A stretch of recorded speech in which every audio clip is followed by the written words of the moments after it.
y los obispos reclaman la mediación de los emperadores para hacer frente a las herejías. Se amplían los privilegios y las inmunidades de los clérigos. Aumenta su riqueza y poder. Paradójicamente, el arrianismo condenado en Nicea se extiende en Oriente como una plaga. Amenaza con fragmentar la Iglesia. Surgen emperadores arrianos como Constancio II, Valente o Valentiniano II, que acentúan la separación. Los descendientes de Constantino sí empiezan a tener la idea que luego cuajará en Bizancio. Es decir, no solo el cristianismo es el gran elemento espiritual para la educación de los súbditos, sino también el gran instrumento ideológico para la creación de una nueva calidad de súbdito. Pero claro, con eso causan un daño tremendo porque lo que pretenden es someter la Iglesia al poder del Estado. Y como ven ventajas en el semiarrianismo, no un arrianismo radical, pero sí en el semiarrianismo, que está mucho más cerca de la filosofía helénica, mucho más próxima a lo que podríamos decir el patrimonio heredado de la antigua Roma, etc. Entonces tratan de imponer a la Iglesia este mismo criterio. Y con eso causan un daño muy grande. Bajo el emperador Teodosio, al final del siglo IV, se unificará la doctrina de la Iglesia en torno al credo de Nicea. Teodosio logrará reconciliar a la Iglesia de Oriente con el Papa San Dámaso y desalojará a los arrianos de las sedes episcopales. Pero Teodosio obligó a todo el pueblo a aceptar el cristianismo como religión oficial, y eso supuso un paso atrás en el respeto de la libertad de las conciencias. En el reinado de Teodosio se produce otro gran acontecimiento, porque en el 380, con el edicto de Tesalónica, impone a todos los chives, a los ciudadanos del imperio, les impone ser católicos. Por tanto, nos encontramos al cabo de un siglo con lo opuesto a lo que había dictado la carta de Constantino a los gobernadores, o sea, la que otorgaba plena libertad de religión a todos. Tras este edicto, Teodosio declara la guerra al paganismo y toma medidas para desterrarlo del imperio.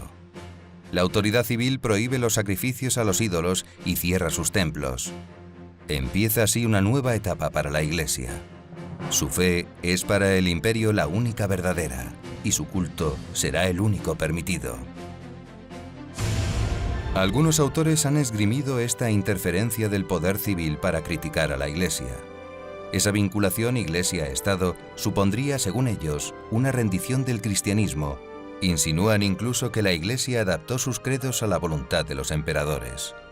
No es esa la realidad histórica. Del mismo modo que el cristianismo no se rindió a las persecuciones, tampoco lo haría ante los halagos y los privilegios. Hombres como San Atanasio o San Ambrosio se encargarán de mantener intacta la doctrina. Además, no todos los emperadores siguientes fueron de signo católico. Los hubo partidarios del arrianismo, como Valente o Valentiniano. Otros se extralimitaron en su autoridad, como Teodosio. E incluso hubo uno, Juliano el Apóstata, que pugnó por restaurar la religión pagana.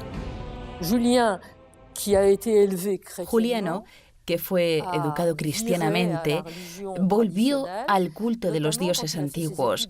Siendo estudiante en Atenas o antes, en cualquier caso, se pasa a la religión pagana tradicional.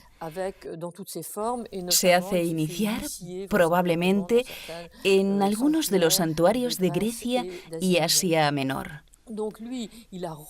Y relanza una persecución mucho más larvada, más insidiosa, más peligrosa tal vez para los cristianos que la de los que mataban los cuerpos, porque él pretende forzar las conciencias. Frente a amigos y enemigos, la Iglesia se mostrará firme en materia de doctrina. San Ambrosio, obispo de Milán, hubo de luchar con ardor en defensa de la fe y los derechos de la Iglesia. San Ambrosio arriesgó la vida en varias ocasiones frente a los soldados de Valentiniano y logró la rectificación de varios mandatos de Teodosio. Defender la fe siguió entrañando riesgos. San Atanasio, patriarca de Alejandría, fue desterrado en 5 ocasiones por distintos emperadores, refugiándose en Tréveris, Roma o el desierto egipcio. Su vida pendió siempre de un hilo, pero su esfuerzo no quedó sin recompensa. Fue uno de los mayores propagadores del credo de Nicea. Constantino cae enfermo en el año 337. Consciente de su gravedad, quiso recibir el bautismo. Morirá ese mismo año, dejando el poder en manos de sus hijos. Constantino en realidad no se bautizó hasta los últimos momentos de su vida por un arriano, con lo cual no se puede decir que la tradición que existe aún hoy día en algunos lugares de la santidad de Constantino sea verdadera. No, debemos dudar seriamente de esa santidad. El culto a su persona solo persiste hoy en la Iglesia Ortodoxa. Allí se le festeja el 21 de mayo, el mismo día que a su madre, Santa Elena. Desde el punto de vista de la ética personal, el personaje de Constantino no era recomendable.